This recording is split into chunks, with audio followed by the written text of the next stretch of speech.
En el día de hoy yo quiero invitarle, hermanos, a que vayamos a la primera epístola del apóstol Pablo a los Corintios, en el capítulo 21,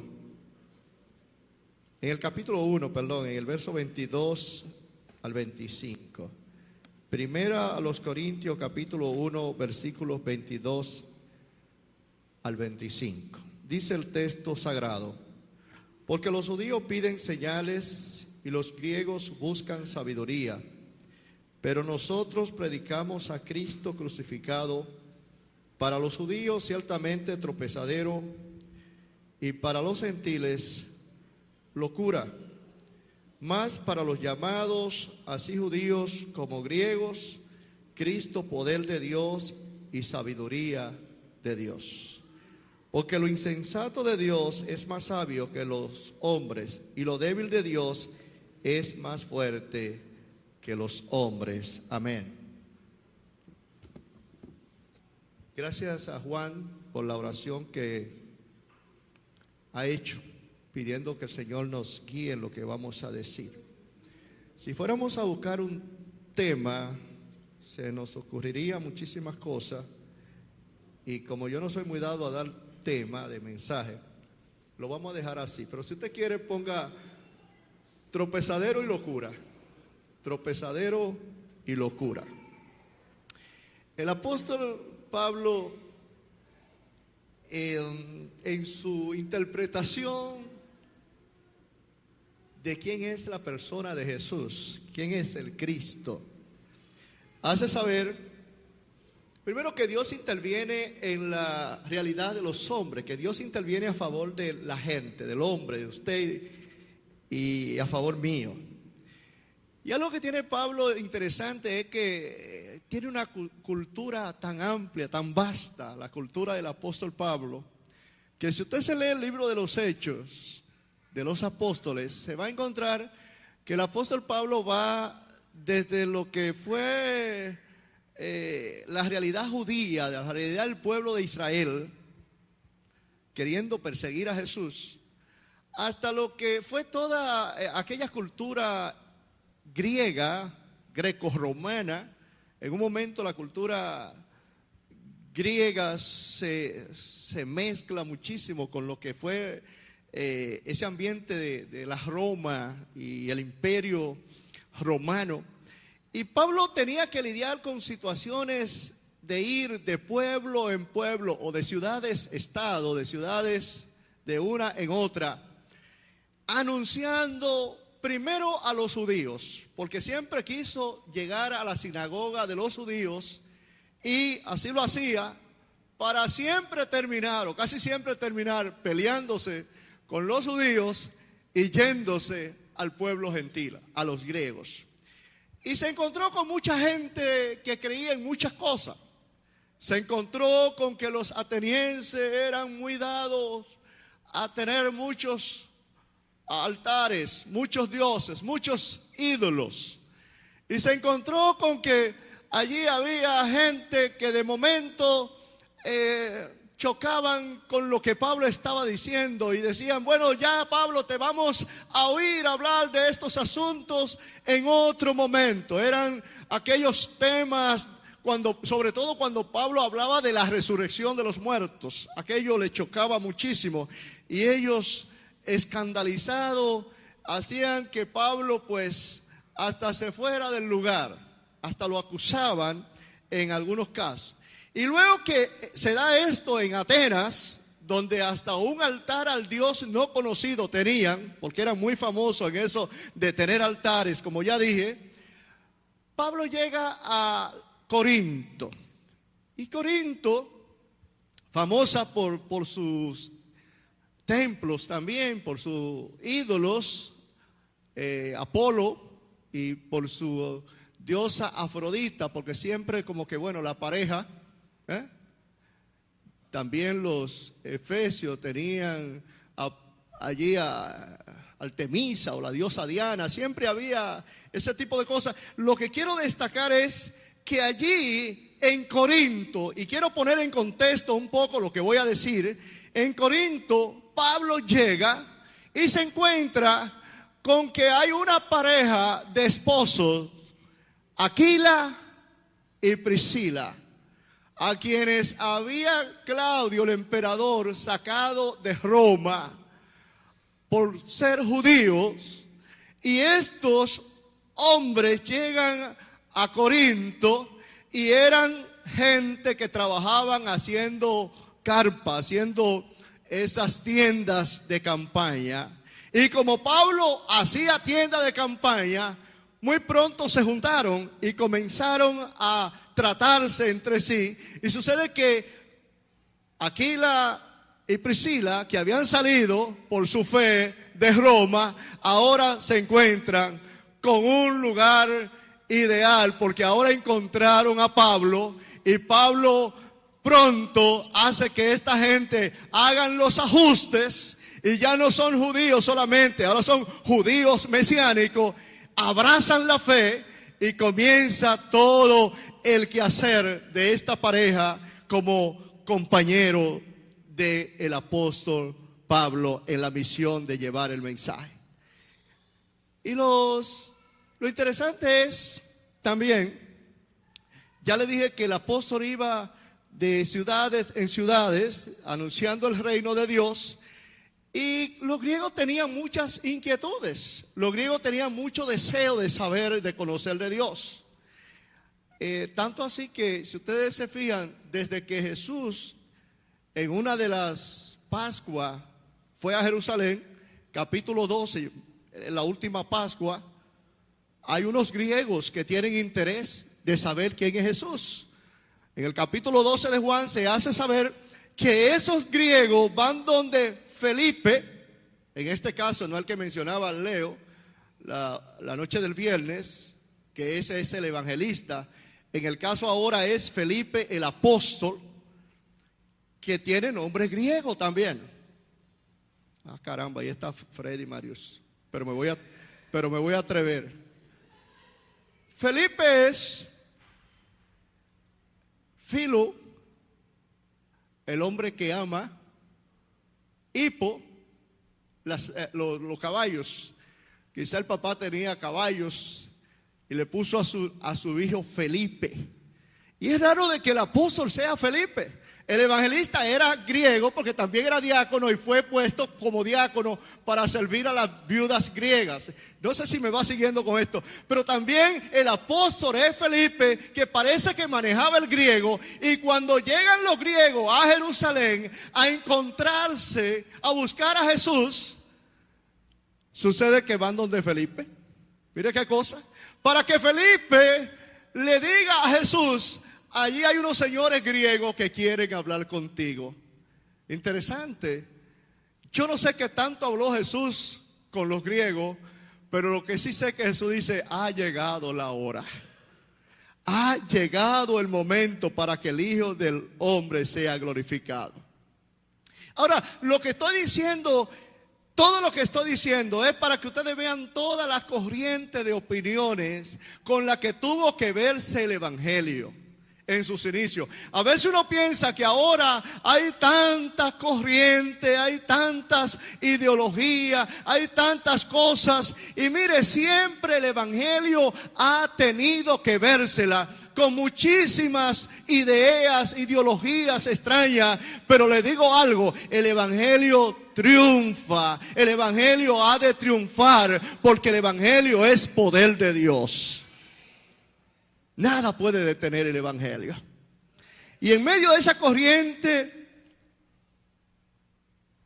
de aquellos tiempos, corrientes de idolatría, corrientes no solamente de idolatría, también de filosofía, gente pensadores, el evangelio de Dios trasciende. Y no hay nadie que pueda detener el evangelio, ni el mismo Satanás podrá hacerlo, porque él tiene que someterse. Y cuando a Dios le parece, hasta el mismo Satanás es útil a los planes del evangelio. Bendito Dios. Pero dice el apóstol Pablo algo interesante a esa iglesia, a los corintios: Dios ha enloquecido la sabiduría de la gente. Dios ha trastornado la sabiduría de los pueblos. Y ya el salmista en el Salmo 2 decía: ¿por qué se amontinan los pueblos? ¿Por qué piensan cosa vana? Porque la gente siempre ha querido coger su propio camino. La gente siempre ha querido hacer un camino diferente al que Dios le ha mostrado. Y hay muchos caminos a veces impensables, pero hay un camino. Yo soy, dice el Señor, el camino. Yo soy la verdad y yo soy la vida. Y en ese hacer de Dios, en ese interés de Dios por los hombres, le voy a decir algo. Todo aquel que se deja encontrar por Dios, todo aquel a quien Dios llama y responde a ese llamado del Señor, es bendecido. Hay bendición para el individuo, hay bendición para la familia, hay bendición para los pueblos, hay bendición para todo aquel que diga que sí al Señor. Bendito el Señor. Y los pueblos que abrazan la fe son pueblos que están llamados a ser benditos. En esta semana escuchaba a un pseudo intelectual decir y cuestionaba las trabas que impone la religiosidad. Y decía de toda la situación que hay en pueblos como la India. Son pueblos muy dados a su religiosidad. Si usted busca lo que se da en algunos lugares de la India, donde respondiendo a su fe, creman a sus muertos, tiran la ceniza al río, a uno de sus ríos principales, y luego el pueblo entero viene a bañarse en las mismas aguas del río. Yo sé que no estoy diciendo nada nuevo, porque usted ha visto cosas espeluznantes, cosas horrendas del pueblo de la India. ¿Y por qué decía ese pseudo intelectual? Y digo pseudo intelectual porque yo creo que le hace falta un poquito seguir hurgando en el tema. Decía él que Estados Unidos, que es un país no atado a la religiosidad, ha sido un país que ha tenido mucho éxito. Y Max Weber, interpretando lo que es la ética cristiana, dice que gracias a la ética cristiana, países como Estados Unidos, en su principio, alcanzaron gran desarrollo. Porque el desarrollo de aquel pueblo grande del norte no solamente se da porque no fue para nada golpeado con los rigores de las guerras mundiales, no fue para nada, mire, por un lado tiene mar y por el otro lado el Pacífico, Atlántico y Pacífico, y el único punto débil es la frontera sur, pero está como allí, solito como para reinar. Pero más que la situación geopolítica que tiene, el tema de que aquel país en su principio estuvo fundamentado en la fe protestante, en la ética evangélica, y eso le ayudó a crecer. ¿Y saben cuál es el problema de hoy? Que se ha puesto de lado la ética, los principios de la fe cristiana, y se le ha dado lugar a muchísimas otras ideologías. Muchísimas cosas raras han ido permeando la realidad de los pueblos, y ahora todo se permite. Y lo que hace la diferencia con nosotros y aquellos pueblos de Oriente al día de hoy es que ellos son rigurosos en lo que han creído, en su forma de fe, equivocada o no, pero son rigurosos en lo que han entendido y quieren mantenerse fieles a ellos. Nosotros nos dejamos llevar de vientos en este lado del mundo, de vientos, de marea, y estamos a veces claudicando de lo que somos. Y yo creo que antes que nada tenemos que estar claros de lo que somos en Dios, de que somos un pueblo, hermano, de que somos, por lo pronto, República Dominicana. Somos un país que quiere dar gloria a Dios. Ciertamente hay muchos que han dado la espalda al Señor, pero yo quiero que tu familia, y yo quiero que mi familia, y yo quiero que tú, y yo también quiero que levantemos siempre en alto el nombre del Señor, porque eso hará la diferencia.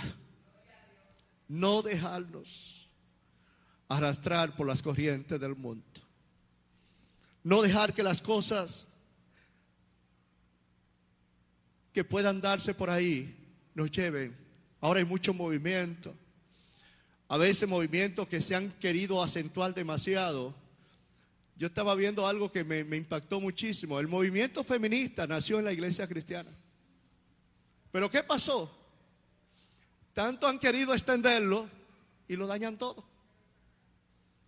Lo dañan todo, se daña todo porque hay que no olvidar el fundamento, hay que no olvidar el punto de partida, hay que tener claro quiénes somos y antes de movernos saber que lo que hemos de hacer no puede reñir con lo que ya hemos entendido de parte de Dios.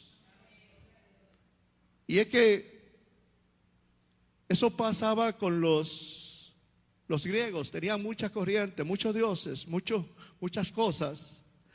Pero a todo esto el apóstol Pablo vino a decir que una cosa, la locura y todo el tropezadero que encontraron griegos y judíos, se hubiese evitado si ven a Cristo como Señor y como Salvador.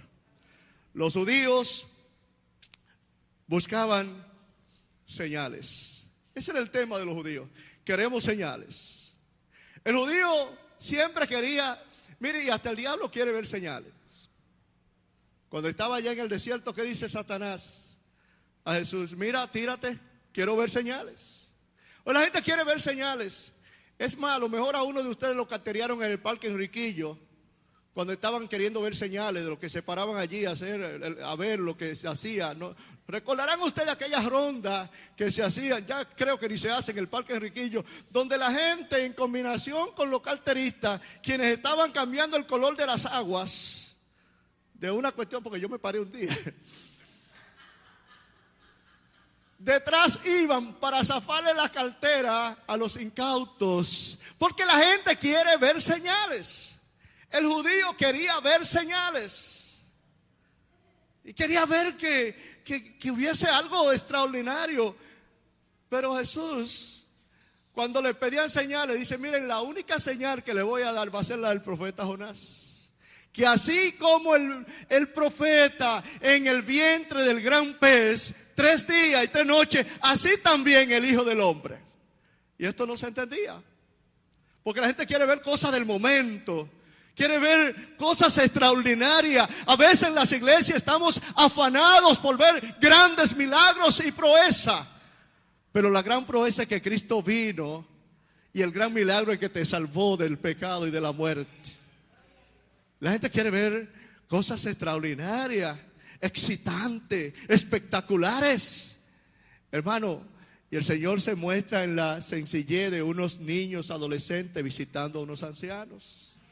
El Señor se muestra en la sencillez de alguien que dice: el problema ha sido grande, la operación terrible, no he podido comer durante todo estos días, pero el Señor me ha sustentado, el Señor me ha bendecido. Eso es bendición de Dios, eso es fe en Dios. Bendito el Señor. Y a veces queremos ver esas cosas para entonces creer. Y Jesús le dice a Tomás: bienaventurados son los que no ven y pueden creer. Bienaventurados son los que ponen su mano en el Señor, independientemente de que lo que esperan ver no se dé. Y todo lo contrario, aquello que no esperan ver sea lo que sea. Porque a veces sucede eso, que usted quiere ver cosas grandes y el Señor te muestra exactamente lo opuesto a lo que tú esperabas ver. Pero aunque se muestre lo opuesto, Él sigue siendo nuestro Dios. Bendito Dios. Y entonces la gente dice: hay poder cuando veo cosas extraordinarias. Cuando veo señales, hay poder. Y la gente quería ver que Jesús Y una de las cosas tremendas fue que le decían: si tú eres hijo de Dios, sálvate. Sálvate a ti mismo. Si salvó a otro, sálvate a ti mismo. Creyendo que era una debilidad el que Jesús estuviera en la cruz. Y justamente ahí estaba la fortaleza del Señor. En esto de no obedecer aquellas palabras de estos charlatanes que, no entendiendo el propósito de Dios, le decían: si eres hijo de Dios, sálvate tú y sálvanos a nosotros. O bájate de ahí, si salvaste a otro, sálvanos también. Sálvate tú mismo. Porque mire, resistir esto, estando sufriendo los clavos, habla de la fortaleza del Señor. Recuérdense que él le había dicho a Pedro, a su discípulo, le había dicho: no crean que si yo quiero mando a pedir vía express un delivery con 12 legiones de ángeles. ¿No creen esto? Que yo pudiera pedir 12 legiones de ángeles que pelearían por mí. Porque hay en él todo el poder para hacer lo que quiere. Pero él vino para eso, para morir por nuestros pecados. Entonces los judíos querían ver señales. Y esa aparente debilidad justamente era la fortaleza del Señor. Ahora, esto habla del carácter de Jesús. Hermano, mire, Jesús no se dejaba llevar por lo que era la presión de la gente. Yo no sé usted y yo cómo nos manejamos en ese sentido, pero eso se llama tener carácter. Cuando alguien sabe que puede hacer algo que eso es a su favor, y no con todo y ello no lo hace. Por eso los que practican artes marciales, una de las cosas que a mí me impacta es saber que a veces los que practican artes marciales, que tienen toda la de defenderse, no salen por ahí a darle golpe a todo el que le mira mal, sino que saben manejarse, tienen carácter, saben lidiar con esto. Ahora, independientemente de que hayan milagros, y ojalá que el Señor opere milagros en tu vida, Dios sigue siendo Dios. Independientemente de que tú quieras ver la gloria de Dios aquí en la tierra, yo te digo que un día veremos al Señor en gloria, descender en gloria, con poder y con gloria. Y esa es la señal que yo quiero ver cuando vengan sus ángeles. Amén. Alguien tiene que decir amén a este asunto. Es la señal que yo acaricio, hermano. Yo quiero ver al Señor descender en gloria. Y quiero oír su voz cuando diga: venid bendito de mi Padre, a heredar lo que he preparado para ustedes desde antes de la fundación del mundo. Ahora, los judíos querían ver señales, pero los griegos querían conocer, tener sabiduría. Y la más grande de la sabiduría es salvar su alma, saber dónde está, qué es lo que es necesario hacer para salvar tu vida. Y Dios ha determinado que es por la locura de la predicación que va a salvar a los hombres. Y Pablo dice: es por la locura de la predicación.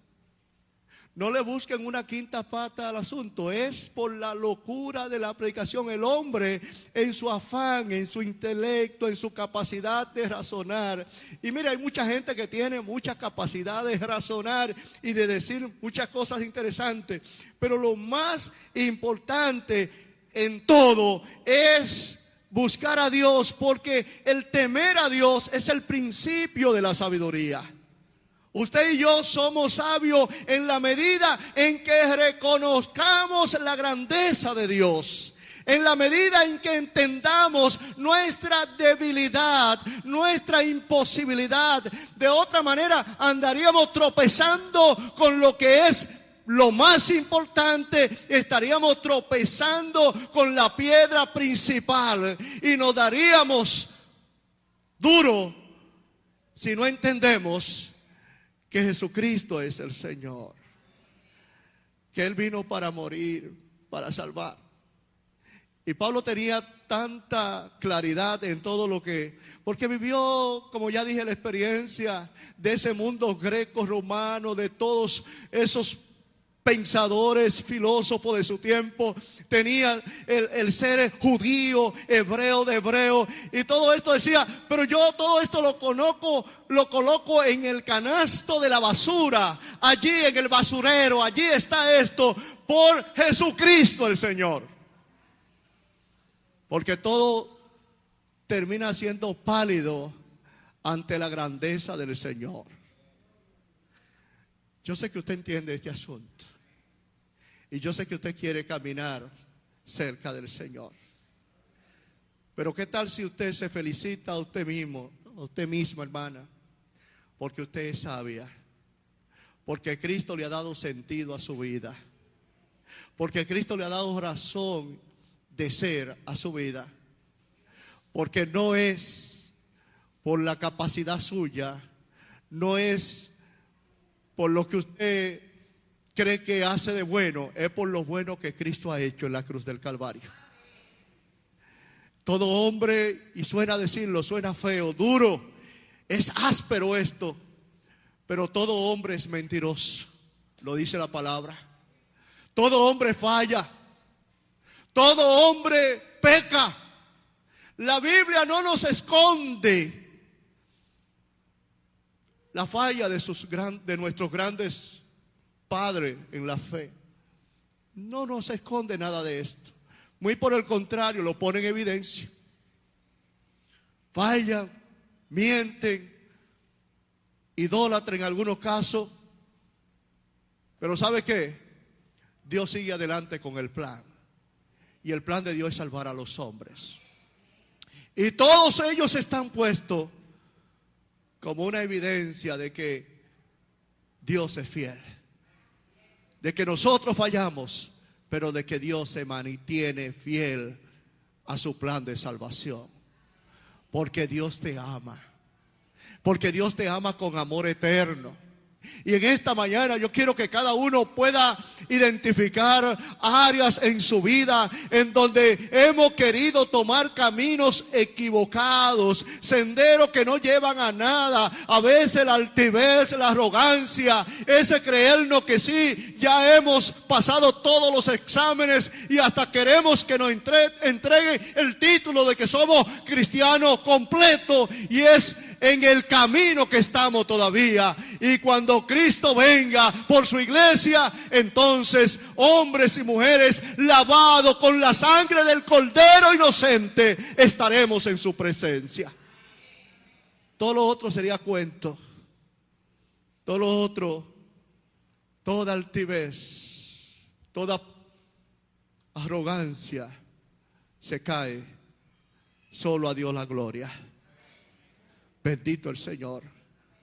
Y aunque parezca una locura, es locura que lleva al manicomio de la patria celestial.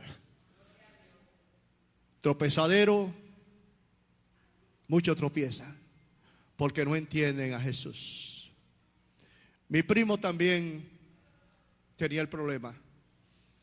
Yo creo haberle dicho que mi primo me decía cuando éramos muchachos, adolescentes, y hacíamos teología muy a nuestra manera. Decía él, yo lo que no entiendo por qué, mi primo Mique Esteban, por qué siendo que tenía todo ese poder se dejó crucificar. No lo entendía. Y yo me empeñaba en decirle, porque siempre yo he querido como que la gente entienda, y me empeñaba en decirle que mira, eso era plan de Dios. Y yo estaba claro, hermano, pero ahora estoy más claro todavía. Dios tiene un plan para salvación.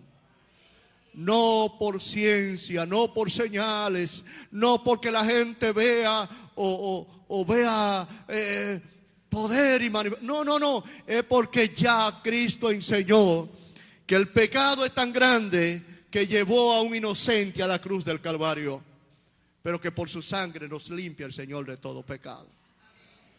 A Él sea la gloria, a Él sea la honra. Bendito sea Dios. ¿Sabe que toda tu carga la llevó en el Calvario? ¿Sabe que todos tus pecados fueron perdonados? ¿Lo puede creer? Bendito sea Dios. Yo quiero que oremos en esta hora. No sé si hay alguien acá que todavía no ha entregado su corazón a Dios. Pero si ese es el caso, no te vayas de aquí sin la bendición de que tu nombre esté inscrito en el libro de la vida. Te pueden borrar de todos los nombres, pero que no te borren de ahí. Porque ahí, y solo ahí, tenemos seguridad, salvación. Padre, gracias te damos. Señor, tu palabra ha sido expuesta. Señor, que ahora tu Espíritu Santo complete la obra. Te necesitamos en cada hogar. Te necesitamos en cada uno de mis hermanos y hermanas. Te necesitamos en la casa, en la familia, en la vida de mis amigos. Te necesitamos, Señor. Gracias porque tú estás presente en medio de tu pueblo. Derrama tu favor en nuestras vidas y ayúdanos a mirarte a ti, solamente a ti. En el nombre de Jesús. Amén. Amén.